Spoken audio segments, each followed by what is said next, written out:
I was sent this small version of the rubber OneTigris weapon cleaning mat and asked to give my opinion on it and make this short video. This is the short one that you probably use with a pistol. It comes in at about 10 inches tall and 16 inches wide.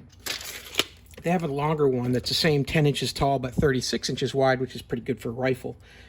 This has got a rubber mat here with raised edges here on these small compartments around the edge, so you can put your parts. And as you take a weapon apart to clean it, you might set your parts in an order here so you know where they came from when you're putting it back together.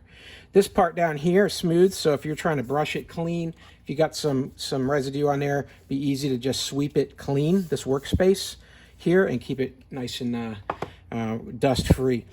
The device has two hanging hooks here on the side, so you could hang it up on the wall when you're done.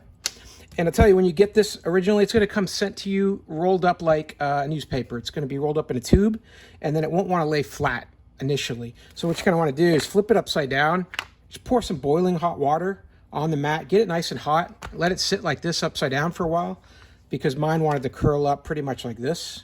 So by putting it down like this with hot water, it allowed that rubber to loosen up and to get to a nice flat spot like it is now. You can also lay it out in the sun. That'll help as well. Just want to get it warmed up so it takes a new shape. When this is on the table, it doesn't move. It's really, really on there well because of the way this rubber sticks right to shiny surfaces like this. So hey, I hope this was helpful to learn a little bit more about this gun cleaning mat. And it's really great for any kind of workspace when you got to do something with you where you want some rubber cushion down below. Hope this is helpful, and as always, I hope you have a great day.